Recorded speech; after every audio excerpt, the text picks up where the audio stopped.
1947 میں آج کی رات 27 فروری کو پاکستان بنا تھا۔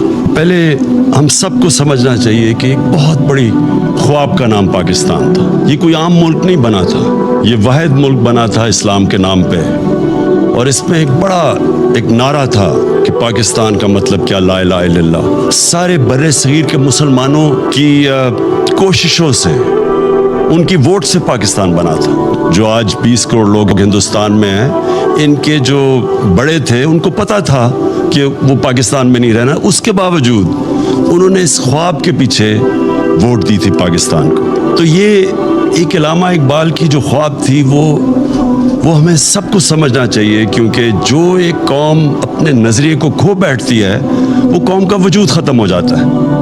تو ہمیں پہلے سمجھنا چاہیے کہ بہت بڑا پاکستان کا جو خواب تھا ہمیں اپنے مقام کا سمجھنا چاہیے۔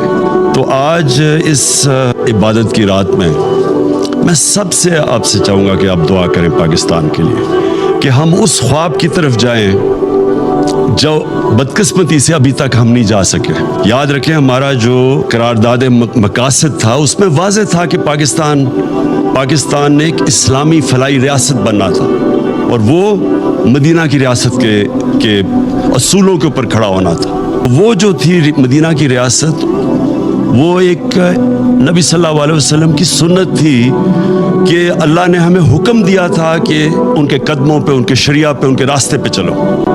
تو مدینہ کی ریاست ان کی سنت تھی، اور وہ کیوں اللہ نے ہمیں حکم دیا تھا؟ کیونکہ وہ ریاست نے بنیاد رکھی تھی دنیا کی سب سے عظیم سویلائزیشن۔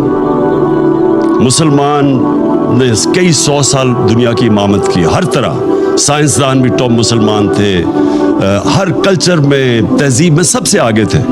تو اس کی بنیاد رکھی گئی تھی مدینہ میں۔ تو یہ پاکستان کو اس اصولوں پہ ہمیں کھڑا کرنا چاہیے تھا۔ ہمیں پہلے لا الہ الا اللہ کا مطلب سمجھنا ہے۔ لا الہ الا اللہ کا مطلب، جب آپ اللہ کے سوا کسی کے سامنے نہیں جھکتے، انسان آزاد ہو جاتا ہے۔ اور جو ہماری یہ زنجیریں جو ہمیں زمین پہ رکھتی ہیں، یہ جب تک لا الہ الا اللہ کا مطلب ہم نہیں سمجھتے، وہ زنجیریں ٹوٹتی نہیں ہیں۔ تو ایک انسان اپنے پورے مقام پہ نہیں پہنچ سکتا۔ سب سے بڑی زنجیر ہے خوف کی زنجیر، موت کا ڈر کہ جی مجھے کوئی ذلیل کر دے گا۔ اللہ نے اپنے ہاتھ میں ذلت رکھی ہوئی ہے۔ رزق کا ڈر کہ میری جی روزگار نہ چلا جائے۔ یہ سارے وہ خوف ہیں جو انسان کی پرواز روکتے ہیں اوپر۔ تو جو چیز انسان کو روکتا ہے اپنے مقام پہ پہنچنے کے لیے، وہ لا الہ الا اللہ ایک ایسا چیز ہے جو سب کچھ توڑ دیتا ہے، وہ زنجیریں توڑ دیتا ہے۔ وہ جو ہم نے بننا تھا اس راستے پہ ہم پھر واپس جائیں۔ جو ہم بدقسمتی سے اپنا راستہ کھو بیٹھے، اور ہم اپنے وہ جو پوٹینشل اللہ نے جو ہمیں طاقت دی ہوئی ہے، جب اس نے کہا میں تمہیں اشرف المخلوقات بنایا ہے، سب سے عظیم مخلوق، انسان فرشتوں سے بھی اوپر چلا جاتا ہے لیکن گرتا ہے تو جانوروں سے بھی نیچے چلا جاتا ہے۔ تو ہم کچھ بھی بن سکتے ہیں، ہم زمین پہ چونٹیوں کی طرح بھی جا سکتے ہیں، اور ہم پھر فرشتوں سے بھی اوپر جا سکتے ہیں۔ یہ ہمارے اوپر ہے، اور یہ تب ہم سمجھیں گے کہ ہم کتنا اوپر جا سکتے ہیں جب ہم لا الہ الا اللہ کا مطلب سمجھ جائیں اور وہ ہمارے دلوں میں آ جائے۔